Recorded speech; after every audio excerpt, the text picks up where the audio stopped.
a commencé il y a quelques semaines de cela, donc maintenant vous le savez, une série que nous avons intitulée « C'est quoi la foi ?» Et nous avons déjà répondu à cette question par plusieurs réponses. Et aujourd'hui, la réponse que je vais apposer à cette question, c'est « croire à l'impossible ». C'est quoi la foi ? La foi, c'est croire à l'impossible. Nous servons le Dieu de l'impossible. Et quand je suis devant une situation qui me dépasse, et cela peut arriver, quand humainement je me dis mais il n'y a rien à faire, j'ai la foi, et c'est ça la foi, que je sers le Dieu de l'impossible. Quand je lis toute la Bible, de la Genèse à l'Apocalypse, partout dans ces livres de la Bible, je vois le Dieu qui fait des choses impossibles. Je ne vais pas citer tous les exemples, mais imaginez un centenaire, un couple centenaire, au moins l'homme avait 100 ans, mettre au monde un enfant, alors que la Bible nous dit qu'il n'était plus en état physiquement de procréer. Pourtant, eux avaient reçu une promesse dans laquelle ils ont cru et le Dieu de l'impossible est intervenu. Comment expliquer qu'1 million de personnes puissent être nourries dans le désert pendant 40 ans ? Et là encore, on voit le Dieu qui fait des choses impossibles en envoyant le pain et même la viande du ciel. On sert le Dieu de l'impossible. 2 sœurs vont mettre leur frère dans le tombeau. Il est mort depuis 4 jours. On a roulé la pierre. C'en est fini. On a mis un point final. Et on aurait envie de dire on passe à autre chose. Mais on sert le Dieu de l'impossible. Et cet homme va être ressuscité. Et toute la Bible est là pour nous présenter le Dieu de l'impossible.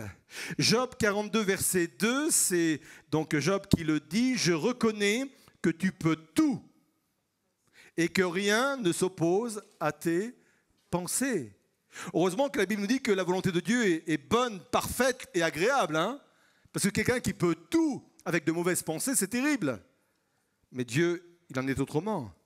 Quand Jésus va s'adresser au jeune homme riche et à un moment donné, il va donner cette conclusion, mais ça va être difficile pour les riches d'entrer dans le royaume de Dieu. Et il va dire ceci, Jésus regarda ses disciples, « Cela est impossible aux hommes, mais à Dieu, tout est possible. » Quand l'ange est venu annoncer à Marie qu'elle allait porter le Messie, et cela sans avoir de relation physique avec un homme, et que cet enfant allait être le sauveur du monde, et très vite, dès le début, elle a compris cela, le message de l'ange était vraiment clair, et elle va poser une question légitime, elle va dire, mais comment cela se fera-t-il ? Et l'ange va répondre, car rien n'est impossible à Dieu. Et je ne sais pas, peut-être que vous êtes dans ce questionnement ce matin par rapport à une situation, par rapport à des circonstances défavorables. Vous dites, mais comment cela se fera-t-il ? Comment cela va se terminer ? Et j'aimerais que vous entendiez cette voix qui vient de Dieu, qui vient du ciel, car rien n'est impossible à Dieu. Alors pour venir étayer tout cela, je vais vous raconter une histoire dans la Bible, on va la lire ensemble d'ailleurs, qui se trouve dans l'évangile de Marc au chapitre 5 et au verset 25. On va prendre le temps de lire toute l'histoire. Elle dure exactement 1 minute 37. Ça va ?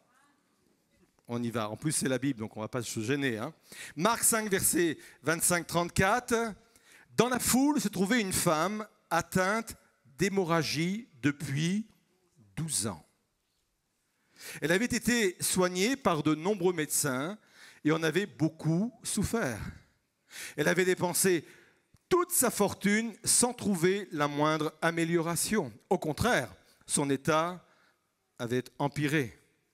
Elle avait entendu parler de Jésus et dans la foule, elle s'était approchée de lui par derrière et avant de toucher son vêtement, en se disant « Si j'arrive à toucher ses vêtements, je serai guérie. » À l'instant même, son hémorragie s'arrêta et elle se sentit délivrée de son mal. Aussitôt, Jésus eut conscience qu'une force était sortie de lui. Il se retourna dans la foule et demanda « Qui a touché mes vêtements ?» Ses disciples lui dirent « Tu vois la foule qui te presse de tous côtés et tu demandes « Qui m'a touché ?»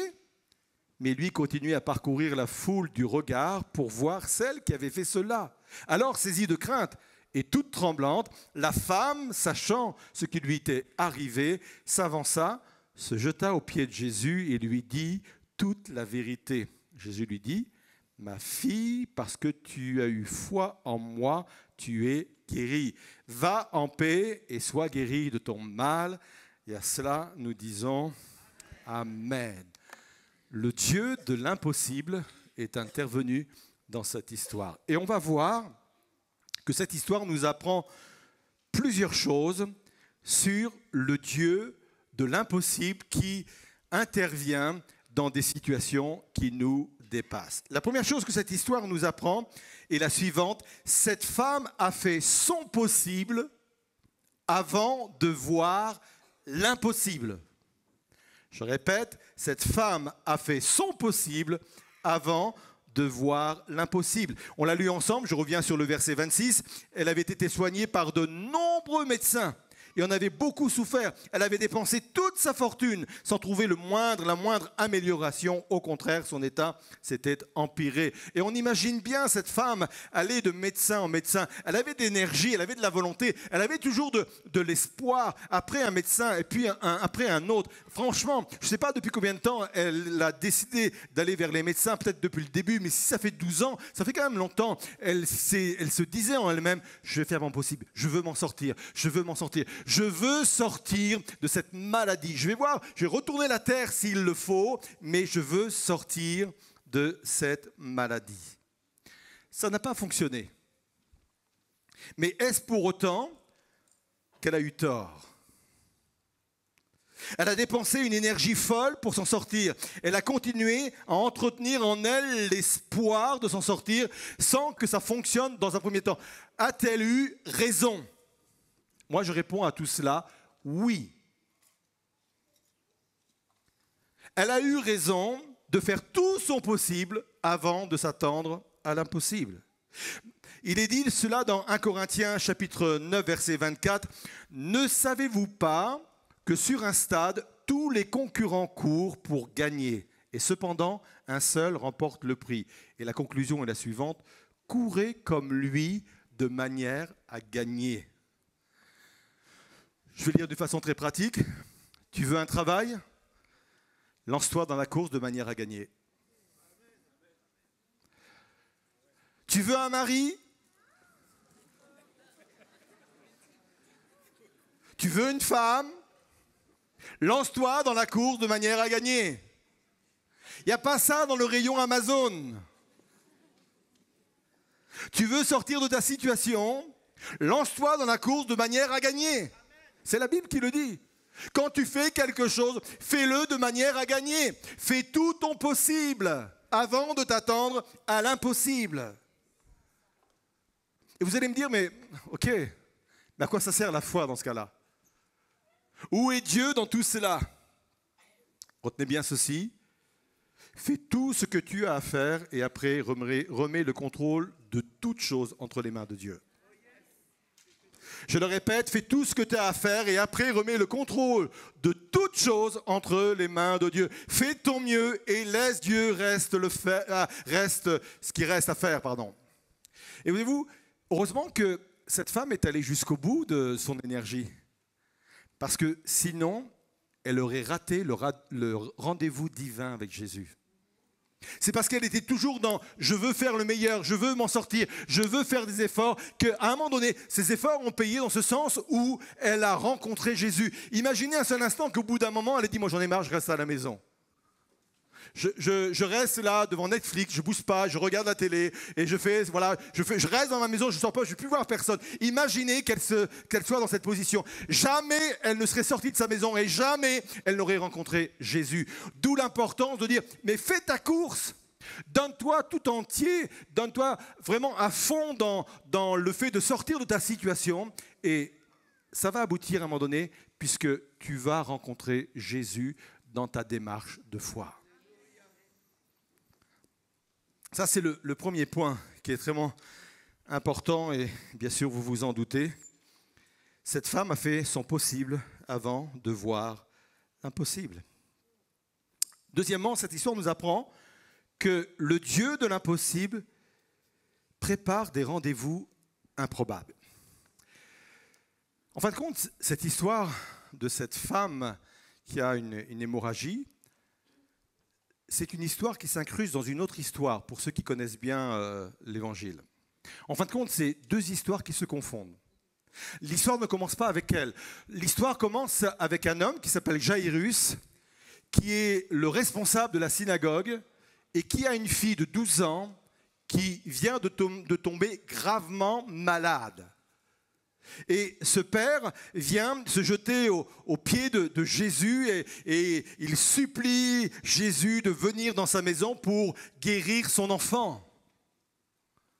Jésus accepte. Et pendant que Jésus se dirige vers la maison de ce père, Jairus, il croise cette femme. C'est un rendez-vous divin. Ce n'était pas prévu. Mais il croise cette femme. Deux détails troublants. Cette femme qu'il croise est malade depuis 12 ans. L'enfant qui est malade a 12 ans. Vous êtes d'accord avec moi que dans la Bible, il n'y a pas de coïncidence. Il n'y a pas de hasard. Et quand on est face à des similitudes comme cela, des points qui nous interpellent comme cela, il faut creuser, parce que si on creuse, derrière, forcément, il y a une vérité à découvrir. Elle est malade depuis 12 ans, et cette femme, cet enfant qui est malade, qui va faire que les deux histoires vont se rejoindre, elle a l'âge de 12 ans. Ça veut dire quoi? Ça veut dire que quand cette femme est tombée malade, à la même époque, je ne sais pas si c'est le jour même, je ne peux pas dire ce que la Bible ne dit pas, mais à la même époque, le chemin qui allait le conduire vers le rendez-vous divin est en train de naître. Au moment où elle est tombée malade, gravement malade, cette femme qui était atteinte d'une perte de sang, au même moment, sa promesse venait de naître. Mais quand on réfléchit à cela, on dit mais c'est formidable.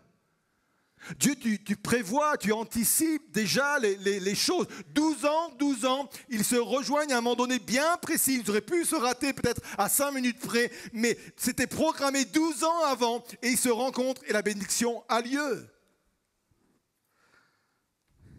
La Bible dit, à Corinthiens 10, verset 13, au moment de la tentation ou de l'épreuve ou de la difficulté, la Bible nous dit qu'il prépare le moyen d'en sortir. Le jour de ton problème, je ne sais pas quel est ton problème, je ne sais pas si c'est d'ordre familial, professionnel, si c'est d'ordre de la santé, je ne sais pas. Le jour où ton problème est apparu, le jour même, la naissance de ta promesse est arrivée. Elle est en marche. Elle est en marche jusqu'au moment où Dieu va dire, ça va se rejoindre tout cela, c'est en marche, ça va se rejoindre. Et là, le Dieu de l'impossible va commencer à intervenir. On croit à cette réalité-là. La Bible dit, alors nous on voit que notre problème, mais au-delà de ton problème, comprends et réalise que peut-être que tu ne le vois pas, mais la solution de ton problème, c'est déjà né ça. C'est déjà en marche pour te rejoindre et vivre cette réalité. Cette histoire donc nous apprend qu'il faut faire son possible avant de voir l'impossible. Et cette histoire nous apprend que le Dieu de l'impossible prépare des rendez-vous improbables. Troisièmement, cette histoire nous apprend qu'il faut focaliser sur Jésus. Et quand on focalise sur Jésus, il nous est communiqué une foi parfaite pour vivre l'impossible. Il va falloir me suivre dans mon explication.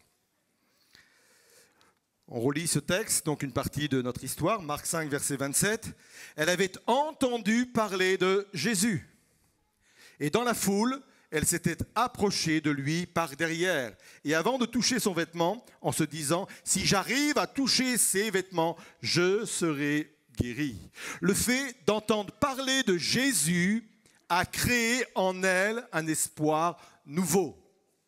Rien que le fait d'entendre parler de Jésus. C'est parce qu'elle a focalisé sur Jésus. C'est parce que ses regards sont portés sur Jésus. Ses intentions sont portées sur Jésus que la foi a commencé à naître et à se développer en elle. Écoutez bien ceci. Hébreux 12, verset 2 dit ceci. Gardons les yeux fixés sur Jésus, qui nous a ouvert le chemin de la foi et qui la porte à la perfection. Deux choses. Jésus ouvre le chemin de la foi. La Bible dit que la foi vient de ce qu'on entend, et ce qu'on entend vient de la parole de Christ. Souvent on dit effectivement la parole de Dieu, mais lisez bien, c'est de la parole de Christ. Et ce n'est pas jouer sur les mots, mais il y a vraiment quelque chose qui se passe quand le nom de Jésus est proclamé. Et là, j'insiste pendant quelques instants là-dessus. Je pense qu'il y a une différence entre croire en Dieu et croire en Jésus. Vous allez me dire, c'est la même chose. Croire en Dieu est un concept vraiment trop général. Quand vous discutez avec les gens dans la rue ou au travail ou ailleurs, vous parlez de Dieu, ça ne pose pas de problème. Ouais, je crois en Dieu. Moi, je ne l'appelle pas comme ça, mais je pense à une force supérieure, je pense à Dame Nature, etc. Et le concept de Dieu, le concept de croire en Dieu est vraiment un concept trop général. Oui, je crois en Dieu. Mais quand vous commencez à parler de Jésus, quand vous commencez à dire, moi, je crois en Jésus, c'est une dimension de foi totalement différente. Jésus est Dieu, Dieu le Père, Dieu le Fils, Dieu le Saint-Esprit, pas de problème. Mais dans ma façon de proclamer ma foi, dans ma façon de croire les choses de Dieu, croire en Jésus change beaucoup de choses. Parce que croire en Jésus, c'est croire en Dieu, créateur, certes, mais c'est croire en un Dieu qui avait préparé pour nous un avenir extraordinaire dans un jardin qui s'appelait Éden, le jardin d'Éden. Malheureusement, on a raté la cible.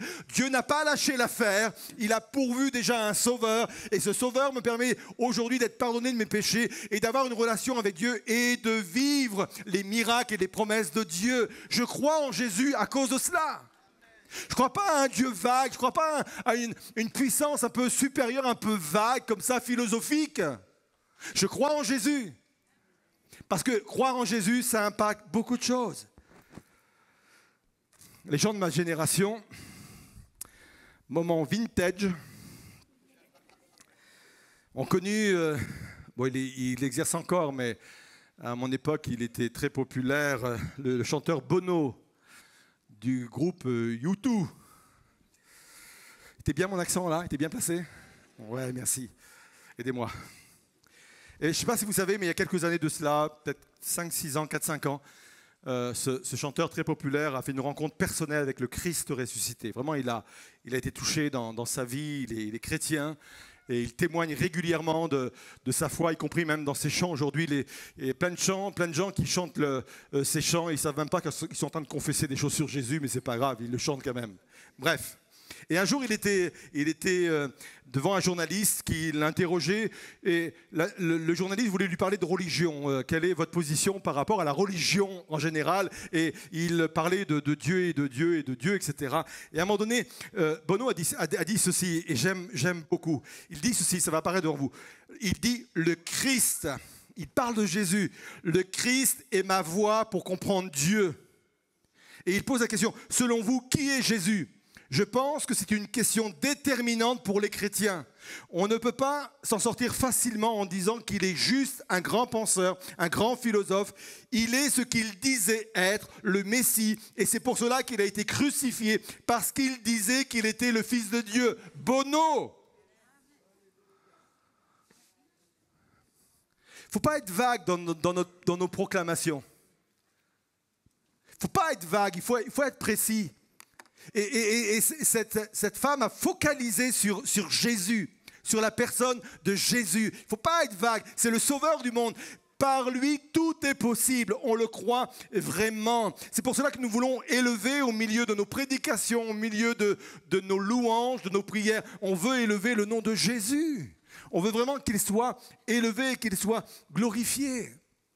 Jésus a dit ceci, Bien sûr, il parlait de l'élévation de la croix. Il a dit, quand je serai élevé, j'attirerai tous les hommes à moi. Mais ça dépasse bien plus qu'un moment historique, la mort de Jésus sur la croix. C'est un concept biblique, c'est un principe biblique, c'est une loi biblique qu'il a donnée là. En fin de compte, à chaque fois que je vais élever Christ, j'attirerai les hommes à lui. À chaque fois que je vais élever Christ, je vais attirer les hommes à lui. C'est pour cela que mon message, depuis plusieurs années, a radicalement changé. Quand je dis plusieurs années, c'est 15, 20 ans, a radicalement changé. Parce qu'il fut un temps où on avait comme principe de prédication, de prêcher ce qui n'allait pas, il fallait dénoncer des choses, il fallait dénoncer. Moi, j'ai arrêté ça. J'élève Christ. Et en élevant Christ, les hommes vont vers lui. Et en allant vers lui, ils se débarrassent de toute chose qui ne glorifie pas le Christ. C'est Christ qu'il faut montrer. Nous voulons être une église christocentrique. Christ au milieu de nos vies, Christ démontré au travers de nous. Amen. Amen. C'est lui qui engendre la foi. Elle avait entendu parler de Jésus, il engendre la foi. Et il est dit dans Hébreu, donc on l'a lu ce texte, qu'il la rend parfaite. Qu'est-ce que ça veut dire ça? Et je pense que dans le milieu chrétien, on a raté ce principe important que je vais développer. Certes, il la rend parfaite, ça veut dire que oui, nous sommes sur une vie de progrès et notre foi augmente de jour en jour. Il la rend parfaite. Mais je pense que ça va beaucoup plus loin que ça. Il y a deux types de foi. Il y a la foi du croyant qui me permet de saisir le salut, par exemple, de saisir une promesse. Cette foi qui me permet de marcher, de progresser jour après jour dans ma marche chrétienne. Ça, c'est la foi du croyant et c'est la base. La Bible nous dit que sans la foi, il est impossible d'être agréable à Dieu. Bref, ça, c'est la foi du croyant. Et je pense qu'on a raté une autre dimension de la foi que la Bible appelle le don de la foi. Dans 1 Corinthiens 12, il est question ici, dans cette partie-là, de 9 dons. Il y en a plus, mais dans cette partie-là, il y a 9 dons. Il y a le don de prophétie, le don des langues, le don des miracles, le don de guérison, bref. Et à un moment donné, il y a le don de la foi. Qu'est-ce que le don de la foi? C'est une autre dimension que Dieu donne. Et je pense que cette femme-là a exercé le don de la foi. Qu'est-ce que le don de la foi? Le don de la foi, c'est une foi ponctuelle que Dieu donne pour des circonstances particulières. Ce n'est pas une foi qui est n'importe laquelle, c'est une foi qui est parfaite à un moment donné. Et pour venir étayer cela, je vais prendre l'exemple de Jésus quand à un moment donné, il vient de maudire le figuier et les disciples sont tous étonnés de cela et il va dire aux disciples, il faut que vous ayez la foi en Dieu. Et littéralement, c'est avoir la foi de Dieu.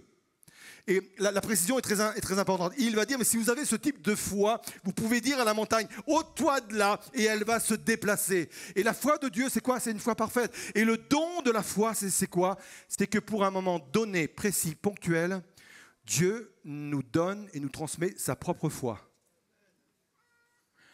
C'est pour cela qu'on a vu des gens parfois faire des exploits extraordinaires.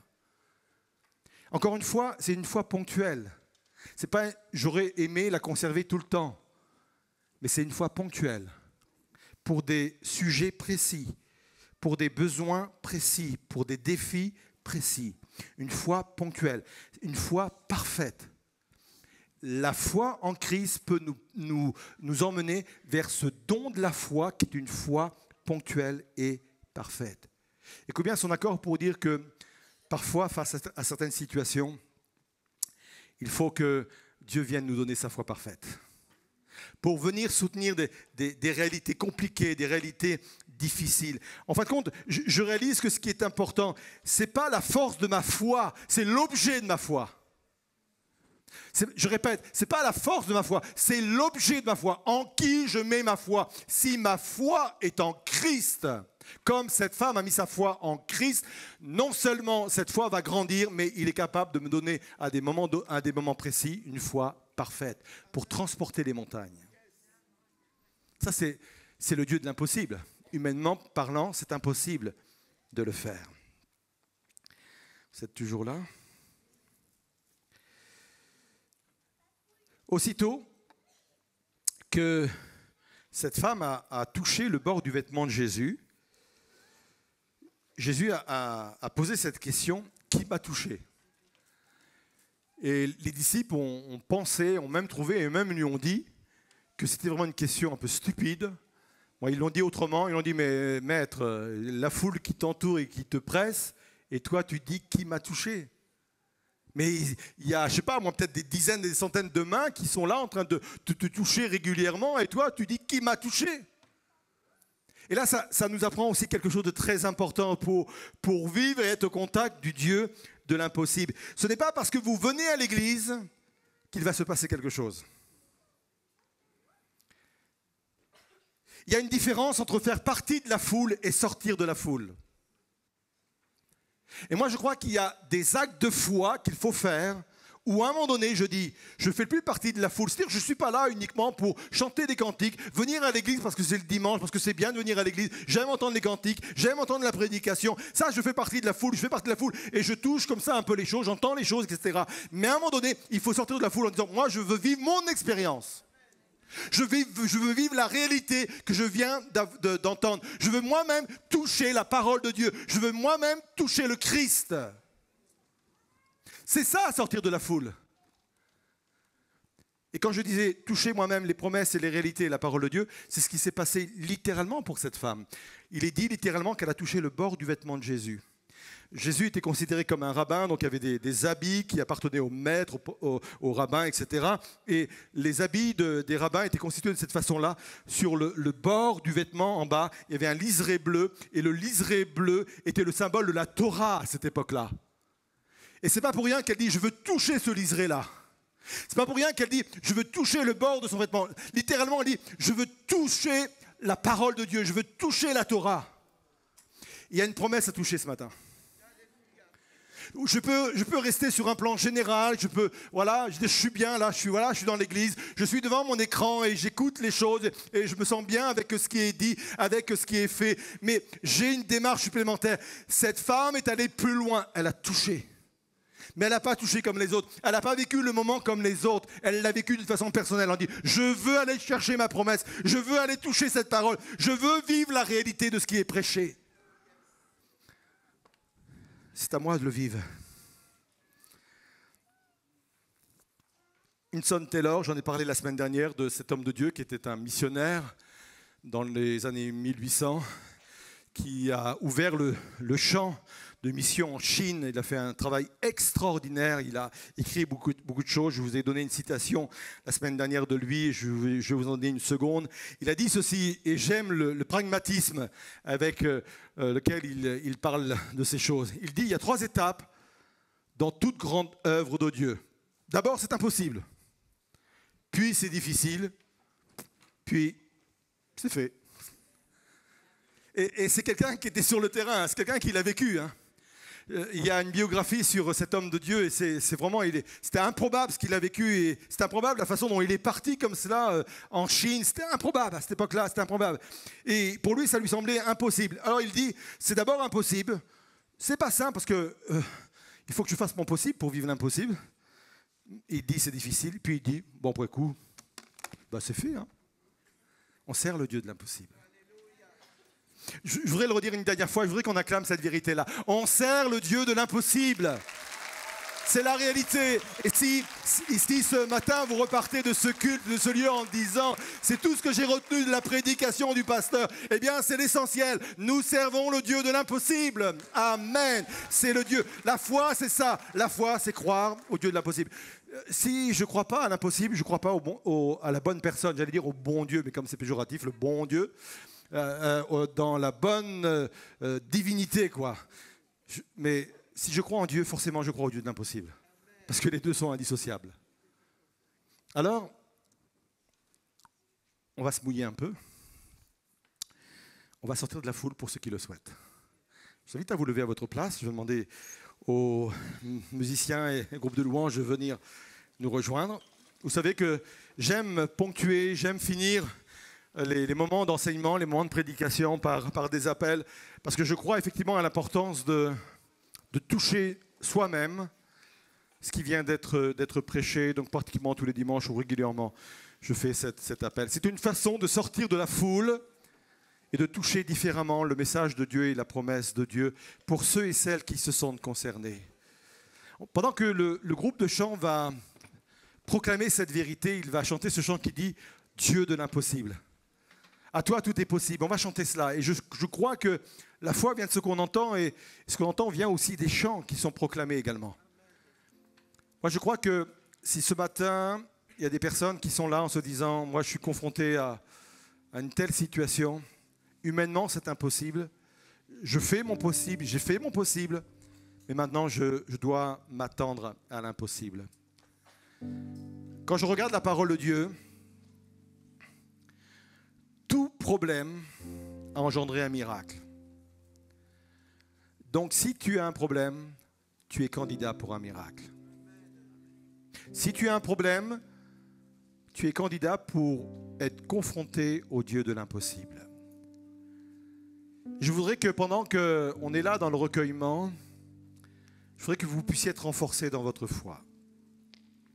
Par rapport à votre situation, bien sûr, je suis bien conscient que ça ne concerne pas forcément tout le monde, mais si vous êtes face à une difficulté, à une situation particulière, que vous êtes à cette conclusion de dire, en fin de compte, ma foi aujourd'hui, elle a besoin de croire à ce Dieu de l'impossible parce que, humainement parlant, c'est pas possible. Cette femme est sortie de la foule, tout en restant dans la foule, hein, mais elle est sortie de la foule parce qu'elle n'a pas touché de la même manière que les autres. Elle a touché la parole de Dieu, elle a touché une promesse. Et je crois que pendant que la prédication a été donnée, je crois que la foi est venue dans des cœurs. Même chez vous, chers internautes. La foi est venue pour quelque chose de particulier. Venez toucher maintenant. Venez toucher le bord du vêtement de Christ. Venez toucher la promesse de Dieu. Venez toucher la prédication. Venez toucher ce que vous avez entendu. Venez toucher ce qui vous a atteint. Venez toucher cela. En sortant des rangs, ou pour reprendre l'image, en sortant de la foule et en venant sur le devant. Pendant que le chant va proclamer, pendant que le groupe va proclamer que nous servons le Dieu de l'impossible, continuez à venir sur le devant. Je prends le temps d'où je suis, de prier, d'avoir un moment de prière avec vous, parce qu'on veut proclamer que nous servons le Dieu de l'impossible.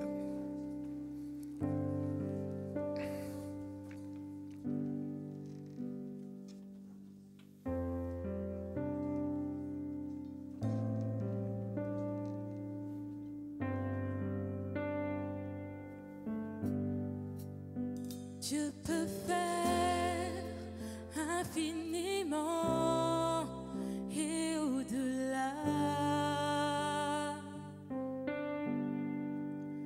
plus que tout ce que nous demandons ou imaginons. Ses promesses, oui, amen, se réalisent.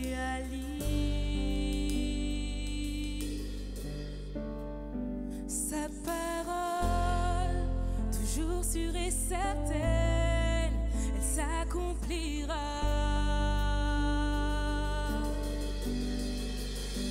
Car il est puissant. Dieu est puissant. Dieu de l'impossible. Je sais qu'il peut tout accomplir. Tout accomplir, il est sans limite. En lui je peux tout accomplir. Tout accomplir. Dieu est grand, majestueux, il règne en moi.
Seigneur Jésus, tu es celui qui voit chacun des cœurs, Seigneur Jésus, et chacune des situations, Seigneur. Seigneur, sans doute que dans ce lieu et dans la vie des personnes qui sont sur le devant, il y a des situations qui, humainement parlant, semblent perdues, Seigneur Jésus. Cette femme était arrivée à son extrémité, Seigneur. Elle était au bout du bout, Seigneur Jésus, et tout lui semblait perdu, Seigneur Jésus. Forcément, il peut y avoir des situations qui, sur le plan humain, est complètement dépassées, Seigneur Jésus. Mais je veux reprendre assise au fond de moi, en nourrissant ma foi ce matin, Seigneur Jésus. Ma foi est en Christ. Ma foi est dans le Sauveur du monde. Ma foi est dans celui qui a vaincu l'impossible en donnant sa vie sur la croix et en mettant un point final à la mort, au péché. Ma foi est en Christ. Et mes regards se dirigent vers lui. Et par la foi, je veux toucher ma promesse ce matin. Je veux toucher ma promesse. Je veux la faire mienne. Et si dans ces situations-là, Seigneur, tu veux rendre pendant quelques instants une foi parfaite, par le don de la foi, à un moment précis, Seigneur, pour une foi ponctuelle, Seigneur Jésus. Si à ce moment-là, tu veux mettre dans le cœur de quelqu'un une foi qui est capable de déplacer la montagne qui se trouve devant ces personnes, Seigneur, tu la donnes cette foi-là. Tu le donnes ce don-là, Seigneur. Un don, c'est une grâce. C'est quelque chose d'immérité, Seigneur. J'ai rien à faire pour l'avoir. C'est un cadeau, Seigneur. Et si tu veux faire ce cadeau à quelqu'un ce matin, Seigneur, tu le fais, Seigneur. Mais on croit à la réalité que ce qui semble impossible, Seigneur, aux hommes est possible à Dieu. Comment la chose va se faire, je ne sais pas, mais je crois au Dieu de l'impossible. Et je veux proclamer cette vérité à nouveau. Alléluia.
Nourris cette parole dans ton cœur maintenant, nourris-la. Il peut tout accomplir. Il peut tout accomplir. Et ce qui est important, ce n'est pas forcément la force de ta foi là maintenant. C'est l'objet de ta foi. Porte les regards. Toute cette semaine, porte les regards sur le Christ. Porte le regard sur sa parole. Plonge-toi dans les évangiles. Relis régulièrement dans cette semaine les récits de miracles dans Matthieu, Marc, Luc, Jean. Imprègne-toi de la mentalité de ce Jésus qui a fait des miracles. Imprègne-toi de cette réalité-là. Quand l'apôtre Paul a commencé à prêcher dans des milieux un peu grecs où on était capable de mettre une philosophie sur plein de choses, l'apôtre Paul a dit: moi je ne vais pas rentrer dans les discours persuasifs de la sagesse, mais je suis venu au milieu de vous avec une démonstration d'esprit et de puissance. Et on veut arrêter tous ces discours un peu philosophiques de la sagesse. Oui, la sagesse est utile, mais la démonstration d'esprit et de puissance, Dieu veut la manifester dans ce lieu ce matin et dans vos vies. Et est au milieu de vous. On le croit, cette réalité-là. Et pendant que le chant va reprendre, on va proclamer qu'on sert le Dieu de l'impossible. Je voudrais que vous puissiez retourner à vos places avec cette certitude que la foi grandit. Elle vient en vous. Et elle grandit, et elle s'épanouit en vous. Et elle va devenir parfaite si Dieu le permet.